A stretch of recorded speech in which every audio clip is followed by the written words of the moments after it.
여러분들 반갑습니다. 이번 바이블 칼리지 강의를 진행하게 된 장재봉입니다. 이번 강의는 십계명을 주제로 진행이 됩니다. 십계명을 주제로 진행이 되고 제가 강의 제목을 정해봤는데 다시 가슴이 뛴답니다. 우리가 십계명을 공부하면서 하나님 말씀을 묵상하면서 가슴이 뛰는 은혜가 풍성하기를 바랍니다. 기도하고 시작하도록 하겠습니다.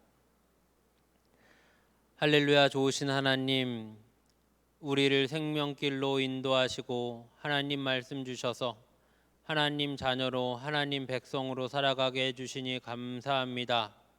우리 하나님, 마음에 하나님을 사랑하고 말씀을 사모하여 바이블 칼리지에 함께합니다. 우리 주님, 6주 동안 하나님의 말씀을 배울 때 성령께서 우리의 마음과 생각을 조명하여 주시고 말씀을 듣는 중에 각 사람에게 다가오사 하나님이 주시는 귀한 위로와 기쁨이, 하나님이 주시는 놀라운 은혜가 넘쳐나게 하여 주시옵소서. 감사하오며 예수님 이름으로 기도하옵나이다. 아멘.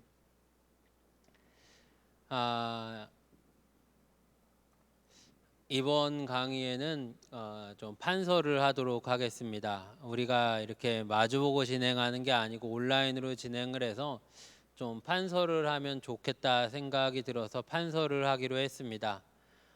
그런데 먼저 제가 여러분들께 양해를 드리는 건 여러분들의 이해를 돕기 위해서 판서를 하는 건데 제가 글씨를 잘 못 씁니다.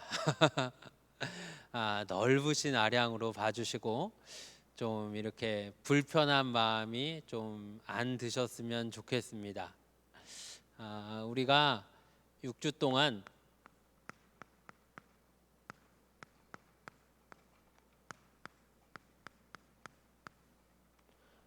십계명을 공부할 겁니다. 십계명을 공부할 건데 먼저 교재를 소개해 드리겠습니다. 누리맘님을 통해서 전달 받으셨을 텐데 앵크리스토사에서 나온 이대희 목사님이 쓰신 십계명이라는 교재입니다.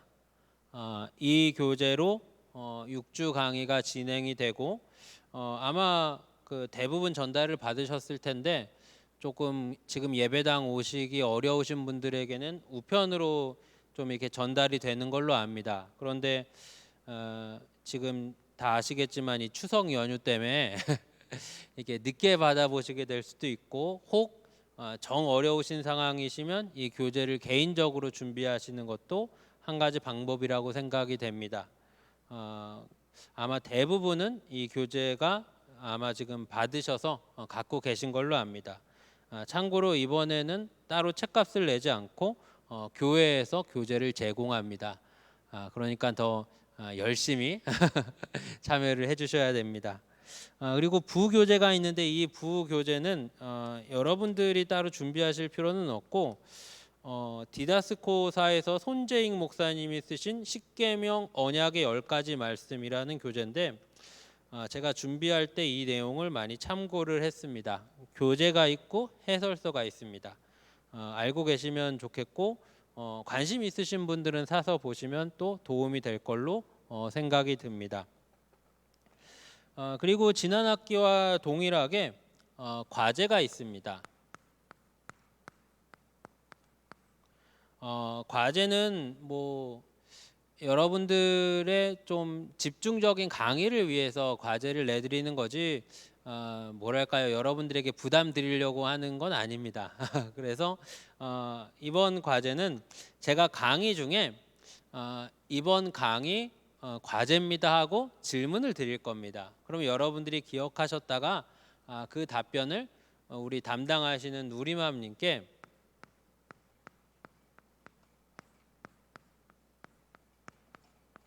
문자 메시지나 카톡으로 이번 과제를 이렇게 답장으로 써서 주시면 됩니다. 간략하게 써서 주실 수 있도록 어렵지 않은 질문을 강의 때마다 과제로 드리겠습니다. 그래서 제가 강의 때마다 한 가지, 두 가지도 아니죠. 한 가지 질문을 과제로 드리겠습니다. 과제라고 미리 말씀을 드리겠습니다. 과제, 이번 강의 과제입니다 하고 질문을 드리면 그 답을 누리맘님께 여러분들이 카카오톡 메시지나 아니면 문자 메시지로 답변을 주시면 되고, 그게 정 어려우신 분들은 이게 전달 방식을 누리맘님이랑 좀 상의해 주시면 될 것 같습니다. 그렇게 뭐 빡빡하게 과제 갖고 이렇게 좀 평가하고 막 그러진 않을 겁니다. 여러분들이 좀 뭐랄까요, 집중해서 강의를 좀 경청하실 수 있게, 강의에 좀 뭐 이렇게 뭐랄까요, 이게 아무래도 온라인이다 보니까 잠깐 다른 일도 하실 수 있고 그러실 수 있는데, 그런 걸 좀 방지하는 차원에서 과제가 있습니다. 자, 오늘은 그 십계명의 좀 배경적인 내용에 대해서, 개론적인 것에 대해서 다루고, 시간이 좀 남으면 첫 번째 계명까지 살펴보도록 하겠습니다. 다음 시간부터는 한 강의에 두 계명 정도씩 다루고, 마지막 주는 아마 좀 마지막 계명 10번째 계명과 좀 적용점에 대해서, 그리고 가능하면 시간이나 여러 가지로 여력이 나면 좀 여러분들이 질문 주시는 내용에 대해서 다루겠습니다. 질문은 질문 사항이 있으시면 여러분들이 누리맘님께 이렇게 말씀을 해주시면 마지막 강의 때 답변을 드리도록 하겠습니다. 가급적으로 질문은 안 해주셔도 괜찮습니다. 제가 아는 게 그렇게 많지가 않습니다. 자, 보겠습니다. 먼저 배경적인 내용을 살펴볼 텐데, 이 교재에서는 배경적인 내용에 대해서 따로 과에 이렇게 편성이 되어 있지는 않습니다. 그래서 첫 번째 장을 넘기시면 들어가면서라는 쪽에 있는데, 그쪽을 봐주시면 됩니다. 여러분들 눈으로 이렇게 교재를 보시고, 그리고 뭐 화면도 같이 보시고 하시면 됩니다. 십계명은 이스라엘 백성들의 삶의 지침이 되는 중요한 원리로 내용이 시작되고, 세 번째 줄에 보시면 하나님이 친히 기록해 주셨다는데 중요한 의미가 있습니다 라고 나와 있습니다.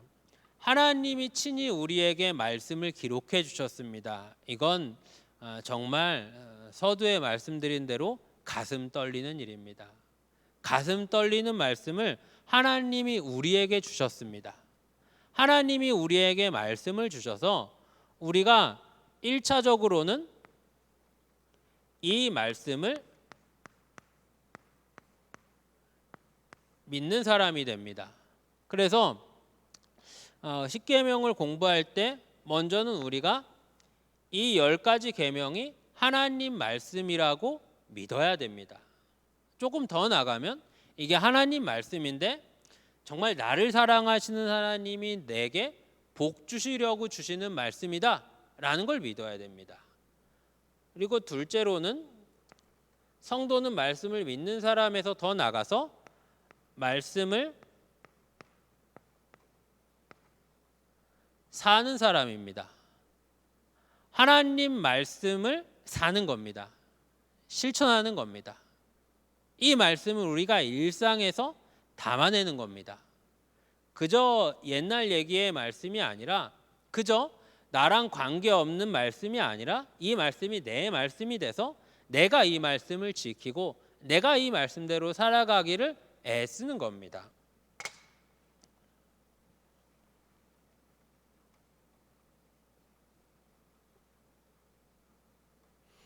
지금도 십계명은 상당히 중요하다는 걸 우리가 잘 알고 있습니다. 특별히 사도신경, 주기도문, 십계명은 성경 찬송 앞뒤에 빠지지 않고 등장을 합니다. 십계명은 특별히 사도신경과는 조금 다르죠. 주기도문과 십계명은 성경 말씀입니다. 하나님의 말씀이 됩니다. 또 이 십계명은 지금은 많이 그런 모습이 덜하지만 전통적인 장로교회에서는 예배 시간 중에 예배 시간의 일부로 십계명을 낭독하는 시간이 있었습니다. 그렇게 중요하게 생각했던 게 십계명이고, 종교개혁자 마틴 루터도 십계명에 대해서 대단히 중요하게 생각을 했습니다. 십계명을 온전히 아는 사람은 성경 전체를 아는 것이다라고 마틴 루터가 이야기를 할 정도로 십계명은 중요하게 생각했습니다. 십계명의 성격에 대해서 우리가 간단하게 한번 생각을 해보도록 하겠습니다. 따로 교재에는 안 나와 있는 내용인데, 십계명의 성격. 십계명의 성격에 대해서 한번 생각을 해보겠습니다. 세 가지 정도 생각을 해볼 텐데,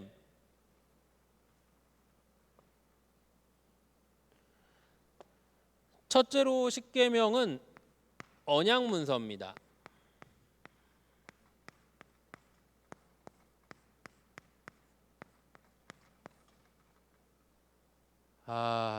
죄송합니다. 글씨를 잘 쓰고 싶은데 이게 여러분들이 믿으실지 모르겠지만 제가 지금 언약문서라는 이 네 글자만 수없이 썼습니다. 녹화해서 다시 찍고 그러고 있는데 죄송합니다. 잘 써지지가 않습니다. 둘째는 도덕법입니다.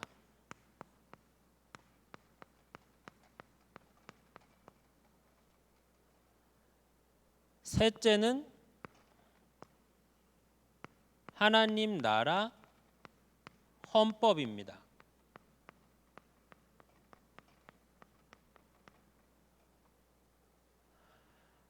먼저 언약문서에 대해서 생각을 해보면 우리는 지금 대단히 수평적인 인간관계가 익숙한 시대를 삽니다. 그런데 십계명을 우리가 생각할 때는 이 수평적인 인간관계 속에서 십계명을 보면 조금 불편한 마음이 듭니다. 왜 그러냐? 십계명은 수직적인 관계에서 받은 겁니다.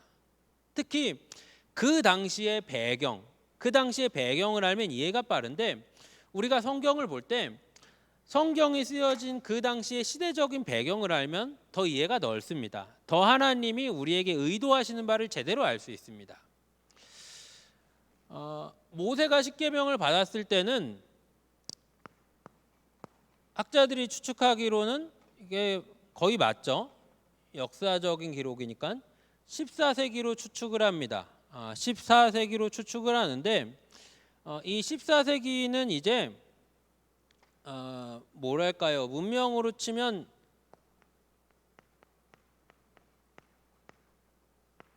철기 문명이 들어왔을 때입니다. 철기 문명이 들어왔다는 건 뭐냐? 전쟁이 활발히 일어났다는 겁니다. 이해가 되시죠? 전쟁이 활발히 일어나서 국가 간의 경계가 분명해집니다. 이전에는 국가 간의 경계가 그렇게 분명하고 진하지 않았습니다. 왜요? 아직 이 제대로 된 국가의 국가의 그런 조직이 갖춰지지 않았고, 이제 철기가 들어오면서, 철기 문명이 들어오면서 전쟁도 전쟁답게 할 수 있게 되고, 나라의 기술력이나 문화의 수준도 급속도로 빠르게 성장을 합니다. 그러니까 뭘 하냐? 전쟁을 합니다. 전쟁을 해요. 전쟁을 하면 우리가 생각할 때 두 나라가 전쟁을 해서 싸운다라고 하면 한 나라가 이기면 진 나라를 완전히 다 죽여버리고 그러지는 않지 않습니까? 어떻게 됩니까? 전쟁을 해서 강한 나라가 약한 나라를 이기면 강한 나라는 종주국이 됩니다. 종주국이 돼요. 약한 나라는 종신국이 됩니다.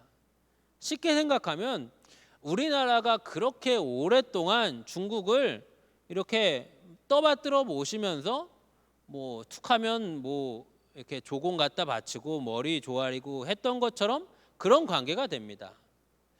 그런 관계 속에서는 이런 국가 간의 관계가 종주국과 종신국이 만들어지면서 위치가 생기면서 자기 위치에 맞게 의무와 책임이 따릅니다. 의무와 책임이 따라요. 종주국은 종신국을 다른 약한 나라에게서부터 지켜줍니다. 종신국은 종주국에게 때 맞춰서 조공을 바쳐야 하고 충성을 맹세해야 됩니다. 근데 이 일이 국가 간에 일어난 일이지 않습니까? 그렇다면 이 일을 문서화했습니다.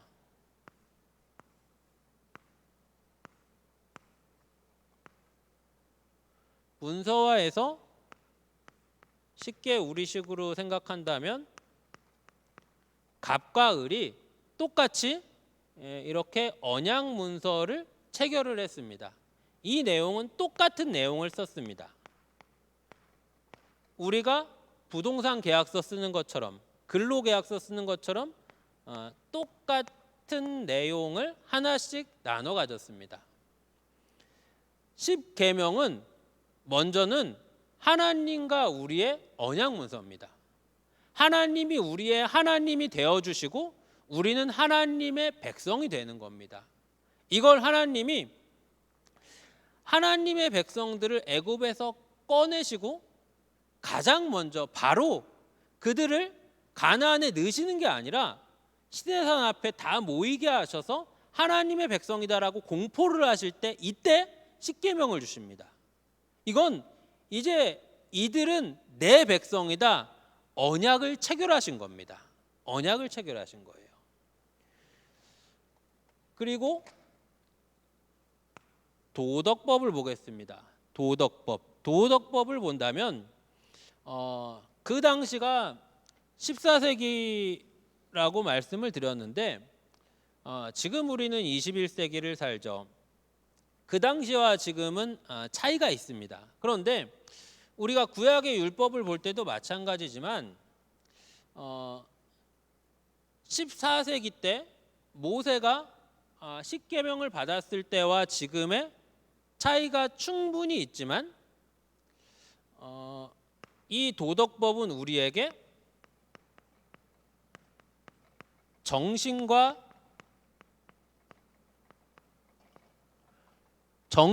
본질이 동일합니다. 우리가 구약의 말씀을 볼 때 구약의 말씀을 21세기를 살아가는 우리가 모두 다 실천으로 받아들일 수는 없습니다. 이해되시죠? 제사법이라든지 아니면 그 이스라엘 사회 안에서의 이스라엘 사회 안에서의 규범이라든지 그걸 그대로 받아들일 수는 없습니다. 근데 우리가 구약을 보고 구약의 실천적인 율법들을 보고 받아들이는 건 뭡니까? 정신입니다. 본질입니다. 그리고 굳이 더 표현을 쓰자면 방향입니다.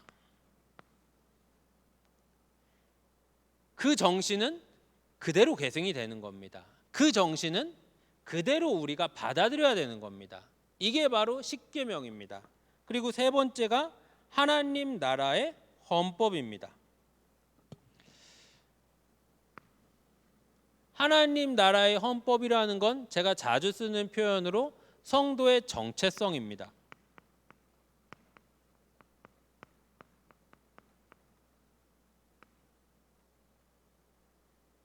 우리에게는 하나님 나라의 법이 주어졌습니다. 우리에게는 하나님 나라의 백성으로 하나님 나라의 법을 지켜야 합니다. 십계명, 언약문서, 도덕법, 하나님 나라의 헌법을 살펴봤습니다.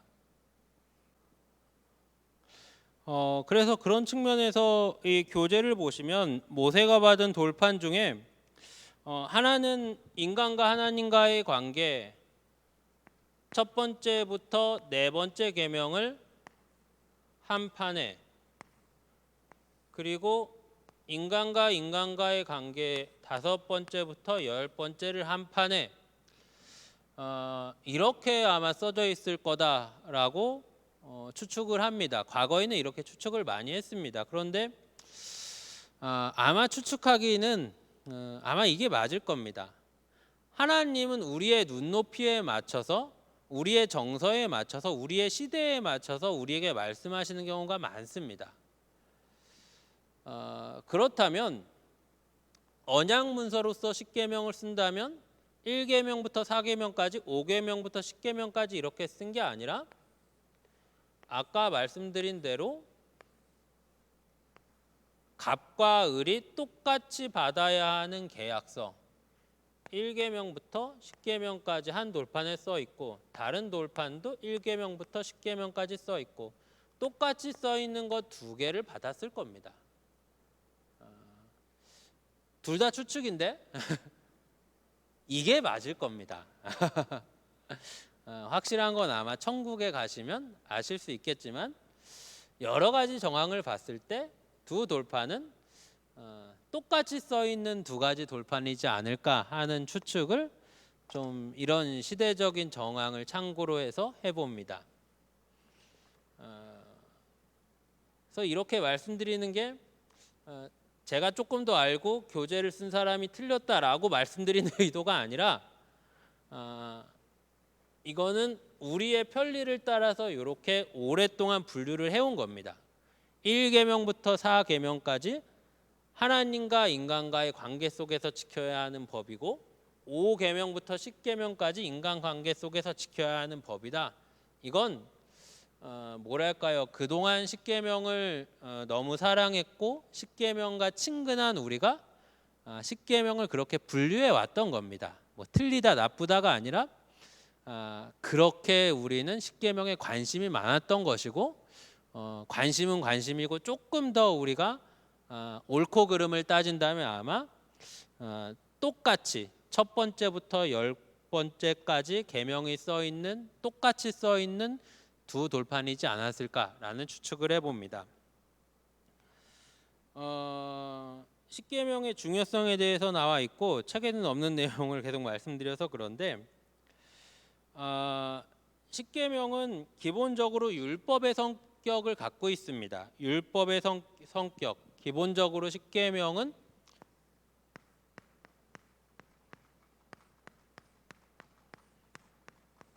율법의 성격을 갖고 있습니다. 이 율법은 세 가지 기능을 갖고 있습니다. 첫째는 죄를 억제합니다.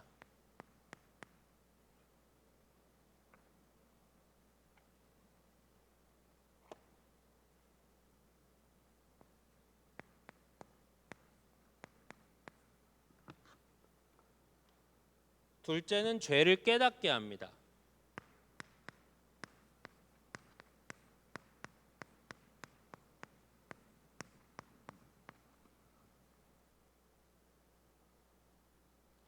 셋째는 삶의 표준 법칙입니다.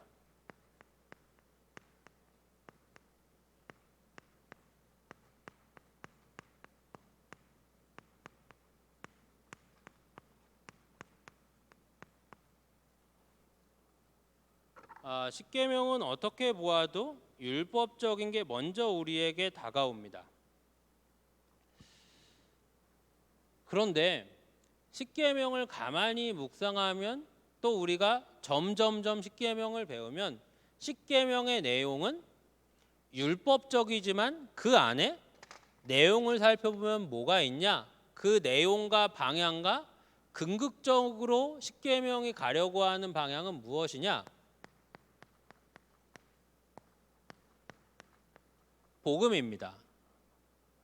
십계명은 내용은 율법적이지만 그 안에는 복음을 담고 있습니다. 지금은 이게 확 와닿지 않으실 텐데 차근차근 공부하면서 한번 살펴보도록 하시겠습니다. 자, 그리고 우리가 한 가지 더 생각해 볼 게 있는데 그게 뭐냐면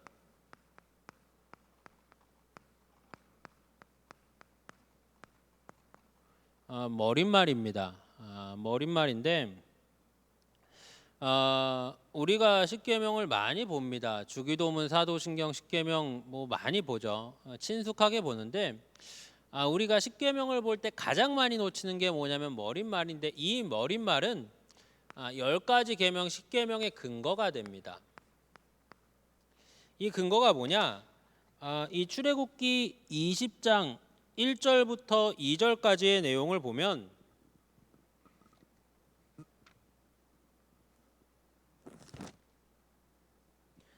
하나님이 이 모든 말씀으로 말씀하여 이르시되 나는 너를 애굽 땅 종되었던 집에서 인도하여 낸 내 하나님 여호와니라.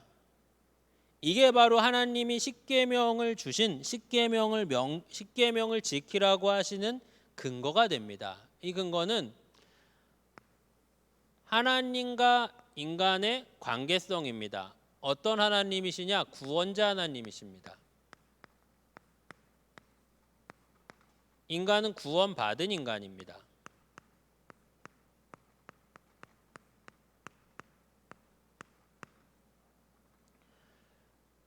하나님의 백성들이 애굽에서 종살이를 하고 있었습니다. 나는 너를 애굽 땅 종되었던 곳에서 인도하여 낸 하나님이다. 인도하여 낸 여호와다라고 말씀하십니다.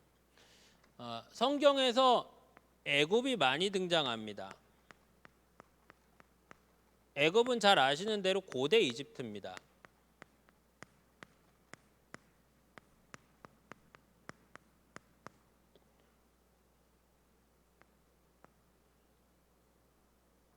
고대 이집트는 세상에서 보면은 문명의 발생지고 강력한 군사력이 있었던 나라고 잘 사는 나라고 또 그곳에서 정말 많은 것이 시작이 됐습니다. 그런데 세상에서 볼 때는 그렇지만 성경에서 볼 때 애굽은 어떤 대상이냐? 죄입니다. 세상입니다.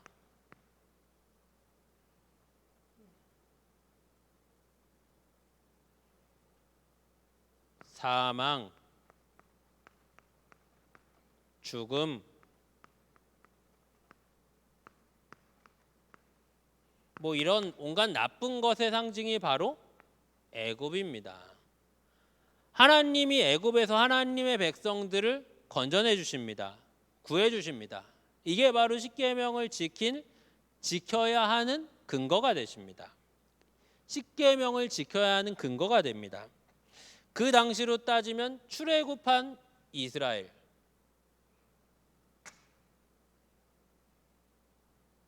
십계명을 지켜야 하는 대상, 그 당시로 따지면 출애굽한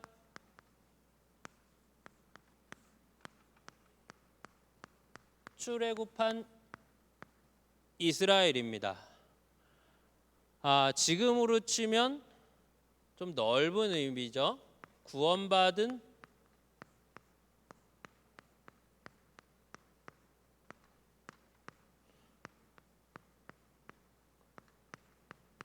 성도가 됩니다.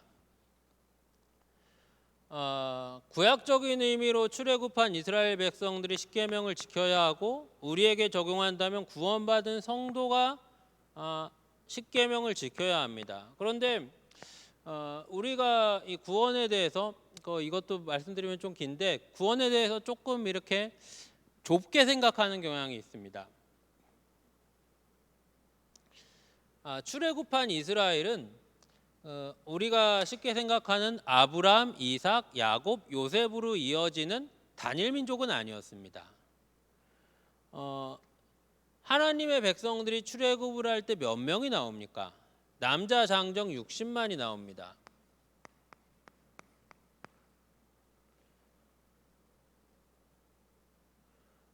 그렇다면 여기다 남자 장정 60만 명이니까 여자와 아이까지 하면 또 어느 정도 플러스 알파의 인원들이 있었을 겁니다. 그런데 이게 끝이 아니라 인원들이 좀 더 있습니다. 누구냐? 우리가 성경을 보면 옛날 성경 표현으로 하나님의 백성들이 출애굽할 때 뒤에 수다한 잡족들이 따라서 나옵니다. 수다한 잡족들이 따라서 나오는데 그 당시에 이집트는 강력한 국가였죠. 강력한 국가였기 때문에 그 강력함이 고대 사람들의 생각으로는 신들에게서 나온다고 생각했습니다. 많은 신들을 섬겼죠. 그런데 하나님이 10가지 재앙으로 이집트의 그런 잡신들을 하나하나 다 부셔버리시니까 그 모습을 보고 하나님을 믿은, 그러니까 이 믿었다는 게 지금 우리가 믿는 거랑은 좀 다르겠지만 두려움이 컸겠지만 그 모습을 보고 여호와가 진짜 신이구나, 여호와가 더 센 신이구나 생각하고 80여 개 부족이 따라 나온 겁니다. 추측하기는 애굽 사람들도 있었을 수 있습니다. 제 추측은 있었을 거로 생각을 합니다. 그래서 뭘 말씀드리고 싶어서 이렇게 여기까지 이렇게 장황하게 말씀을 드렸냐? 하나님은 어떻게 하든지 더 구원하려고 하시는 분입니다. 물론 우리의 구원의 유일한 길이 예수님밖에 없고 예수 십자가 대속을 믿는 믿음밖에 없습니다. 이것 말고는 구원의 방법이 없고 구원의 유일한 길이 바로 예수가 되시고 우리는 그 복음을 들어서 우리가 구원받은 하나님의 자녀가 되었습니다. 하지만 분명한 것은 뭐냐? 하나님은 어떻게 하시든지 더 구원하려고 하시는 분입니다. 어떻게 하시든지 더 복 주려고 하시는 분입니다. 하나님은 어떻게 하시든지 우리에게 더 좋은 것 주려고 하시는 분입니다. 우리가 10가지 계명, 10계명을 이해할 때 이걸 알아야 됩니다. 이 전제를 두고 있어야 됩니다. 하나님은 10계명을 통해서 우리에게 복을 주려고 하시는 겁니다. 10계명을 통해서 우리에게 좋은 것을 주려고 하시는 겁니다. 구원받은 성도는 출애굽한 하나님의 백성들, 얼마나 절절한 마음으로 짐을 싸서 애굽에서 나왔겠습니까? 홍해를 건너고 처자식들을 챙기고 가축을 끌고 그 고된 길을 갔겠습니까? 그러다가 시내산 올라가서 하나님 말씀을 받았으니 이 간격은 대단했을 겁니다. 우리가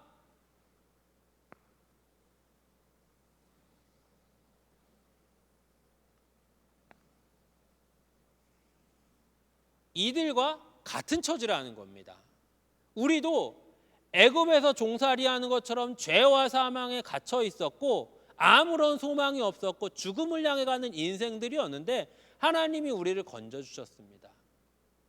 우리가 십계명의 말씀을 받을 때 이런 간격, 이런 은혜가 동일하게 나타나야 합니다. 또 한 가지만 더 말씀드리면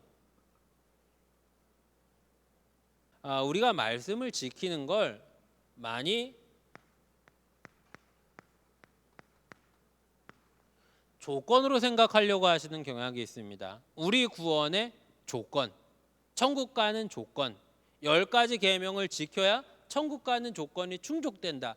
이렇게 생각하려고 하시는 경향이 있습니다. 물론 하나님이 주신 은혜 때문에, 하나님이 주신 사랑 때문에 충성하고 순종하고 말씀 지키려고 애쓰시고 하는 건 좋습니다. 그런데 내가 말씀을 지켰기 때문에 10가지 조건이 이제 충족됐기 때문에 나는 천국 가고 나는 상 받고 나는 하나님 백성이다. 이거는 뭐랄까요? 좀 논지를 벗어난 겁니다. 십계명은 뭐냐? 십계명은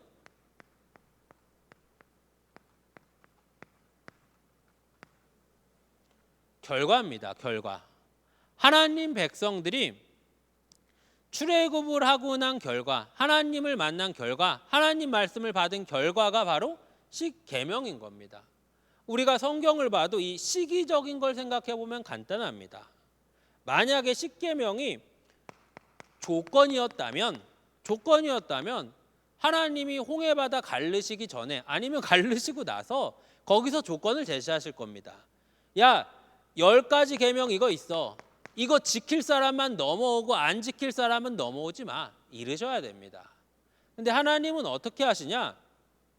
다 구원하신 다음에 그 다음에 이 말씀을 지키라고 하십니다. 그러면 우리가 생각할 때 어떻게 생각할 수 있냐?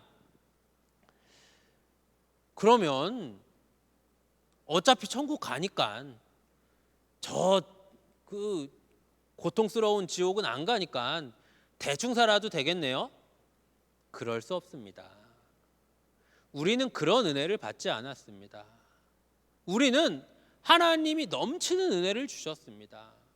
감당할 수 없는 복을 주셨습니다.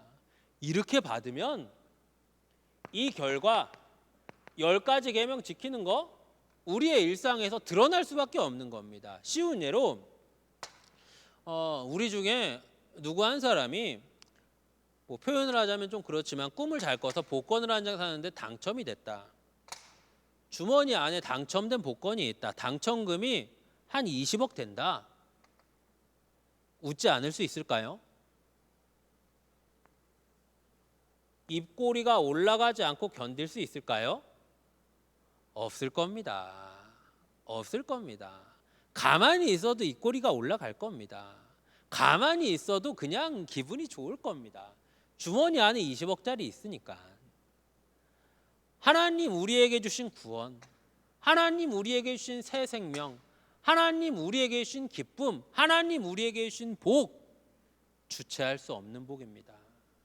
가만히 있을 수가 없는 은혜를 주셨습니다. 그렇다면 십계명이 굳이 천국 가는 조건이 아니라고 하더라도 충분히 우리에게는 하나님이 주신 은혜가 크고 사랑이 크고 복이 커서 하나님 말씀을 지키는 결과가 나타나는 겁니다. 아시겠습니까? 정말로 하나님의 말씀 가운데 나를 사랑하시고 정말 나를 구원하시려 십자가 지신 자기의 몸을 버리신 이 은혜, 율법 안에 이 사랑이 발견되는 여러분들이 되시기를 바랍니다. 계속 말씀드리다 보니까 시간이 많이 갔는데 다음 주부터 다음 강의부터 1계명을 살펴보도록 하겠고, 중간에 과제를 드렸어야 하는데 이번 과제는 이렇게 하겠습니다. 이번 과제는 이번 바이블 칼리지에 참여하시는 각오 6주 동안 공부하시려고 하는 여러분들의 좀 각오를 다지는 그런 뭐랄까요, 어떤 기대와 어떤 사모함을 갖고 이번 바이블 칼리지에 신청하셨는지 그 내용을 우리 누리맘님께 아까 말씀드린 방법들로 주시면 되겠습니다. 기도하고 마치겠습니다. 하나님, 우리를 사랑하셔서, 우리를 너무 사랑하셔서 하나님 나라의 법을 안겨주시고 하나님 백성이라 선포하셨습니다. 정말로 일상을 살아가는 우리에게 하나님의 백성이라는 자부심과 명예가 풍성하여 우리에게 닥치는 어려움과 우리에게 닥치는 갈등과 문제를 믿음으로 이겨내게 하여 주시옵소서. 우리 주 예수 그리스도의 이름으로 기도하옵나이다. 아멘.